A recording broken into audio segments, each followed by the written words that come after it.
My name is Gian Timbol. I am a Filipino citizen. Grew up in Japan. Tokyo is my hometown.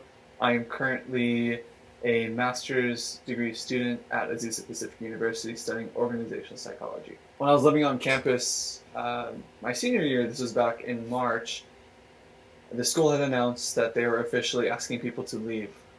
But people like me, as international students, we had the opportunity, or just had the chance to stay on campus because we couldn't go home.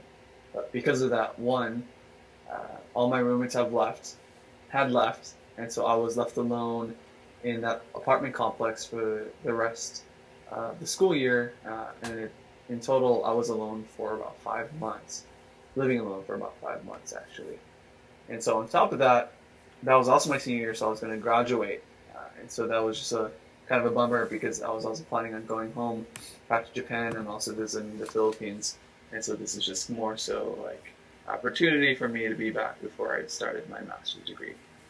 So one unfortunate thing as well is because as an international student, I don't have um, family or really nearby at all to where I was, and so all I had was just my girlfriend, which in itself was a great thing, just because I got to see her almost every day since her work is also very close to my school, and so that was also good for our relationship. But outside of that, I just missed out on a lot of the community events that we had for the rest of the school year, so that was unfortunate.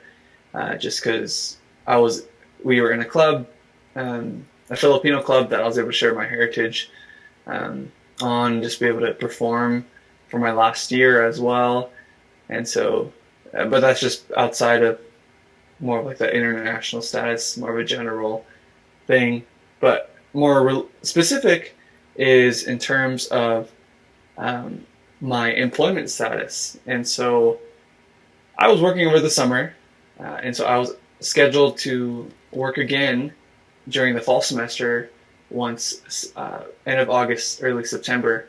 However, my employer would only accept me if school went back in person. But since it wasn't back in person, unfortunately, she could not hire me. So during the time while I was in an apartment paying rent now, I was unfortunately unable to make money because I was employed due to school being online. And so that was just very difficult actually in terms of paying for gas, paying for food, paying for rent, just other necessary things. And so that was just more of a negative thing to this whole unemployment. But one good thing that came out of it is I actually am now back in Tokyo, Japan, to continue the duration of my studies for the rest of the school year. Oh, the rest of the year. So I will be back in January, hopefully with a position. But this just gives me an opportunity to be at home, stay with family. This is just a place I enjoy being. And so also quarantine um, helped me just gain the confidence in becoming more of a content creator on the platform TikTok. And so that's just been very good for me as well. And so I get to use that opportunity in the free time that I have from being unemployed to be able to use that here in Tokyo. And so COVID has been a lot of bads, but also some good. So I've been right now I'm more content than I am sad. I think a lot of what had happened back in March definitely hit me hard back then, but as time goes on, you know, these feelings, these negative emotions has definitely subsided. And so really the only thing is just being aware of the disease is still real. Even here in Tokyo, it's not like I've escaped it from America where cases are high, and so that's just something I have to be very aware of and be cautious of.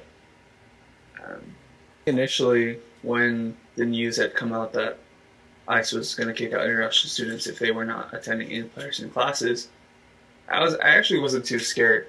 The reason for that is because I believe that my school, as a specific university, was going to do the utmost for the international student community for us to be able to stay.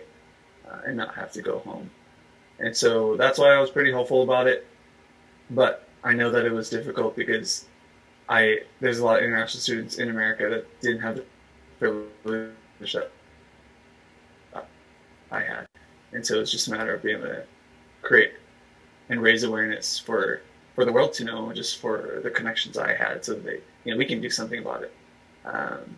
And just also on top of it too, even though they had rescinded that law, I think it just didn't make sense at the first place why ICE would kick out the international students if they weren't attending in-person classes.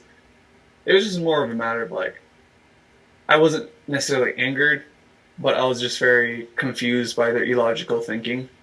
But again, it didn't necessarily impact me as much as it may have had other people who were, for example, in UC schools. So those are University of California schools. They had announced that they were going to go online pretty early on for the next semester, and so APU, the specific university, still wasn't sure what that would look like when the news had hit.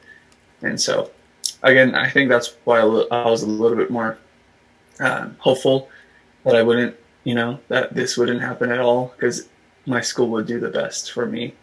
But again, my empathy was towards those that didn't have the status of being at a private Christian school.